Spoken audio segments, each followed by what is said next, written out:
में पक्षियों की रानी द्वारा बनाई गई एक चॉकलेट की पहाड़ बहुत ही नामी थी, जहाँ कई तरह के पक्षी उसे देखने के लिए भी आया करते थे। सुनो छोटी चिड़िया की माँ, तुम्हें महारानी ने अपने कक्ष में बुलाया है। वह तुमसे कुछ बातें करना चाहती है, पता नहीं क्या है, पर कह रही थी जल्द ही उसे भेज देना। ठीक है, तुम जाओ, मैं थोड़ी देर में आती हूँ, क्योंकि मेरे पैर में चोट आई हुई है। मैं कुछ देर बाद ही जाऊंगी। जब छोटी चिड़िया की माँ ऐसा कहती है, तब वह सुनहरी पंछी अपने महारानी के कक्ष में जाने के लिए उड़ जाती है, और वह आधे रास्ते में थी और तभी मन में तीनों पक्षी यहाँ दुखी हो जाते हैं। चलो बेटी चिंकी, तैयार हो जाओ, हमें महारानी के कक्ष में जाना होगा, वरना वह गुस्सा करेंगी। तुम सही कह रही हो चिंकी, चलो हमें महारानी के पास जाना चाहिए, वरना महारानी गुस्सा करेंगी।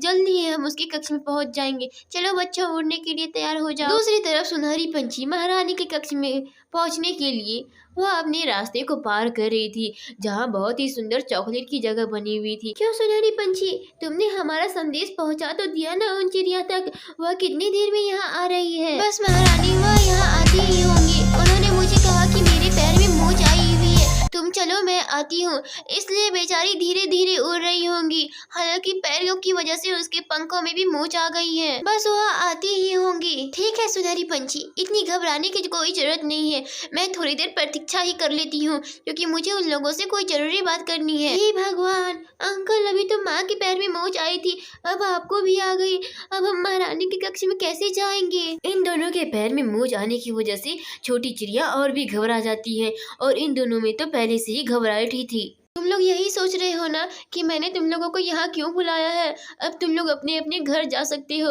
और मुझे माफ करना जो मैंने तुम लोगों को बंदी बनाया। ऐसा कहकर महारानी पक्षी जादू से गायब हो जाती हैं, और सभी यह देखकर हैरान हो जाते हैं। माँ, क्या ये महारानी पक्षी के साथ जादूगर भी है? कैसे यह जादू से गायब हो गई ना? चलो शुक्र है, कम से कम इस महारानी पक्षी को गलती का तो एहसास हुआ ना, जो कि मुझे आजाद कर दिया। हाँ मेरी बच्ची, इस बात का भी शुक्र है कि अब हम वापस अपने घर जा सकती हैं। चलो बच्ची, अब तुम सो जाओ, काफी रात हो चुकी है, वरना तुम्हारी आंखों में बहुत दर्द होगा। पर माँ, अभी मुझे नींद नहीं आ रही है, मैं चाहती हूँ जी भर के इन पलों को देखती रहूं।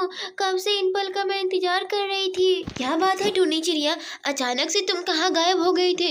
मैंने तुम्हारा कितना पता लगाया। क्या बताओ दीदी, मुझे जादूगरनी महारानी चिड़िया ने कैद कर लिया था। चलो शुक्र है, अब तो तुम दोनों माँ बेटी ठीक हो ना, और यहाँ अच्छे से रहना, कहीं दोबारा कोई ना तुम्हें जादूगरनी चुड़ैल पकड़ के ले जाए। और अपना ख्याल भी रखना, काफी रात हो गई है, अब तुम्हें जाकर सो जानी चाहिए। अगर आपको यह वीडियो पसंद आई तो हमारे चैनल को सब्सक्राइब जरूर करें।